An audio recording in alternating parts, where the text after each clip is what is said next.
अस्सलामुअलैकुम वरहमतुल्लाहि वबरकातुहू। इस वीडियो में हम देखेंगे कि पैरेललिज्म क्या होती है और पैरेललिज्म क्यों ज़रूरी है।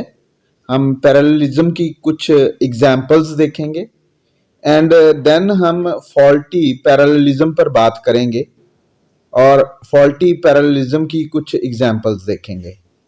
फाइनली हम कुछ सेंटेंसेस को देखेंगे और इस पैरेललिज्म के कॉन्सेप्ट को ज्यादा डिटेल में समझने की कोशिश करेंगे। तो सबसे पहले हम बात करते हैं कि ये पैरेललिज्म होती क्या है। अच्छा स्टूडेंट्स, जब भी आप लिख रहे हैं तो आप डिफरेंट ग्रामेटिकल एलिमेंट्स यूज करते हैं। अब ये ग्रामेटिकल एलिमेंट्स क्या होते हैं? ये आपके वर्ड्स, फ्रेजेस, क्लॉजेस, इनको हम ग्रामेटिकल एलिमेंट्स कहते हैं। तो जब हम इन ग्रामेटिकल एलिमेंट्स को यूज करते हैं तो हम एक कंसिस्टेंट पैटर्न यूज करते हैं, कंसिस्टेंट स्ट्रक्चर्स यूज करते हैं। अब अगर वो स्ट्रक्चर्स कंसिस्टेंट होंगी तो आइडियाज के दरमियान में कनेक्शन क्लियर होगा और इससे जो आपका कनेक्शन है वो एम्फेसाइज होगा कि आप किस चीज पर जोर देना चाह रहे हैं, व्हाट यू आर स्ट्रेसिंग, कि दो चीजें या दो से ज्यादा चीजें किस तरह से आपस में रिलेटेड हैं। अब क्या करते हैं, जब भी आप आइडियाज को लिख रहे हैं, उन्हें रिटन फॉर्म में लेके आ रहे हैं, आप मुख्तलिफ आइडियाज को पेयर करते हैं या आप डिफरेंट आइटम्स को एक सीरीज में लिखते हैं या डिफरेंट आइडियाज को एक सीरीज में लिखते हैं। जब आप इस तरह से करें तो आपकी स्ट्रक्चर्स कंसिस्टेंट होनी चाहिए। यानी अगर आप प्रेजेंट के बारे में कोई बात कर रहे हैं तो जितने भी आपके सेंटेंस में स्ट्रक्चर्स होंगी वो प्रेजेंट से रिलेटेड होंगी। इसी तरह से सपोज आप नाउन्स यूज कर रहे हैं किसी सीरीज में तो वो सारे के सारे उस सीरीज में नाउन्स होंगे। इसी तरह से आप कोई कंजंक्शन यूज करके डिफरेंट फ्रेजेस और क्लॉजेस को आपस में पेयर कर रहे हैं तो वो क्लॉजेस और फ्रेजेस एक किस्म की होंगी। मेरा ख्याल है आप इन एग्जाम्पल्स को देखेंगे तो ये कॉन्सेप्ट ज्यादा अच्छी तरह से क्लियर हो जाएगा। अब ये देखें, पहले ये पेयर्ड आइटम्स हैं कुछ। As Deborah Tannen points out, men speak more than women in public but less than women at home। अब देखें किस तरह से इन दोनों स्ट्रक्चर्स को, more than women in public, less than, same structure जो है वो यूज हो रही है और ये पेयर्ड आइटम्स की एक एग्जाम्पल है कि दो फ्रेजेस हैं उनको किस तरह से आपस में पेयर किया गया है। अब ये नीचे वाली एग्जाम्पल में अगर आप देखते हैं, आइटम्स इन अ सीरीज, किस तरह से डिफरेंट वर्ड्स हैं उनको किस तरह से अरेंज किया गया। देखें जरा, emit ten says, I spend a great deal of my time thinking about the power of language, the way it can evoke an emotion. अब देखें, इमोशन नाउन है ऑफ कोर्स, या नाउन फ्रेज आप इसे बोलें। अ विजुअल इमेज एक again एक noun phrase है। अ complex idea again noun phrase है। और अ सिंपल ट्रूथ। तो आप देख सकते हैं कि किस तरह से पैरेललिज्म के प्रिंसिपल का ख्याल रखा गया है।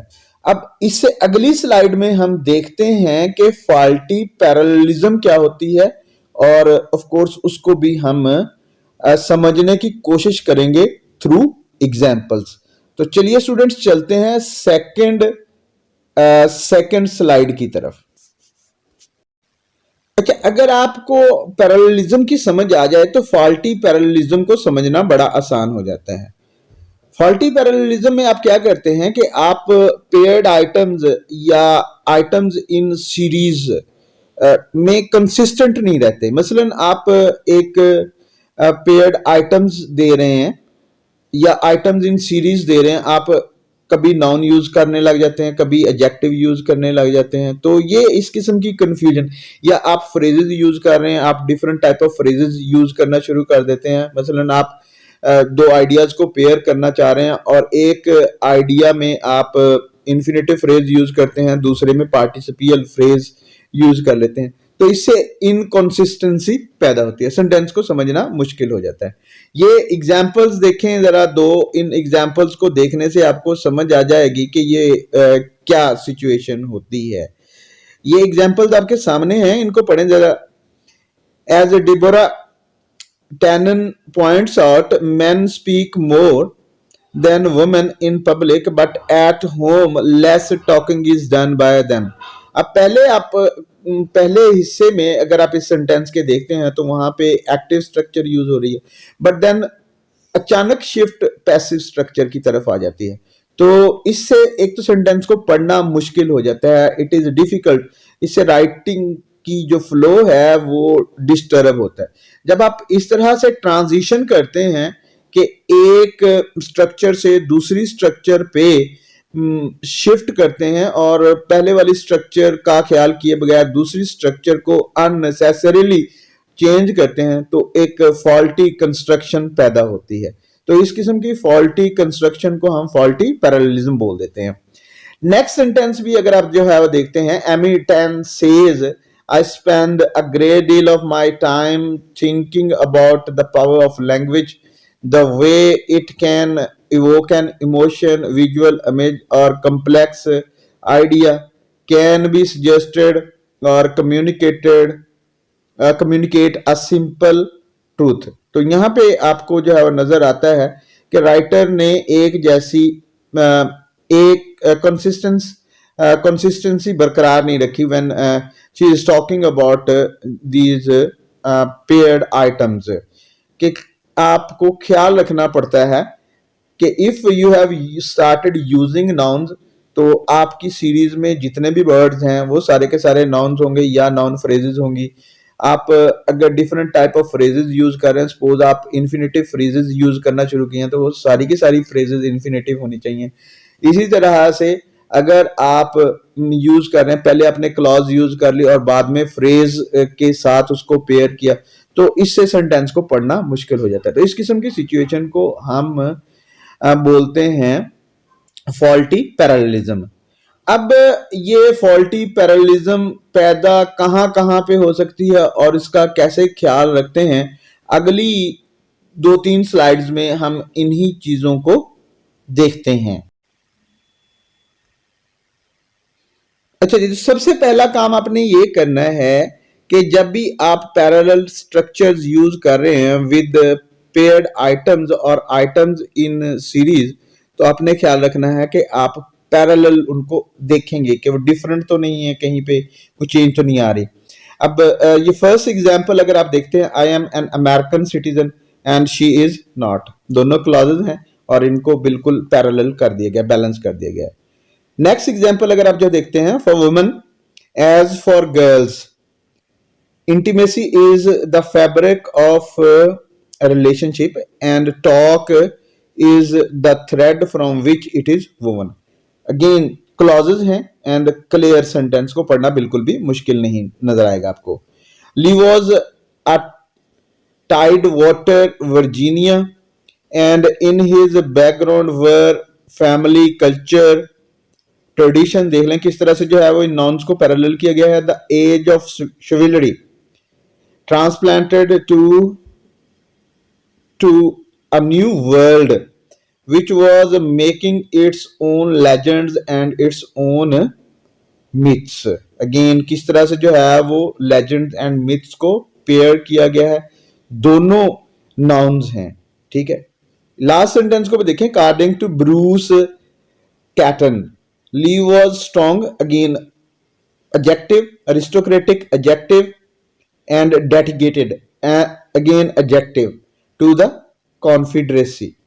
तो अब आप इन सारी एग्जाम्पल्स में देख सकते हैं कि आप पेयर्ड आइटम्स में या आइटम्स और सीरीज में किस तरह से पैरेललिज्म यूज करते हैं।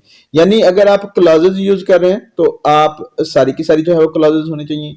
अगर आपने किसी किस्म की फ्रेज यूज करना शुरू किया है तो आप फ्रेजेस यूज करें। If you are using adjectives, वो सीरीज में सारे के सारे जो है वो एडजेक्टिव्स होने चाहिए। This is something very much is important. इससे सेंटेंस को इजीली पढ़ा जा सकता है और सेंटेंस की अंडरस्टैंडिंग में कोई कंफ्यूजन नहीं होती। नेक्स्ट कुछ और एग्जांपल देखते हैं कि हम पैरेललिज्म कहां कहां पे यूज करते हैं।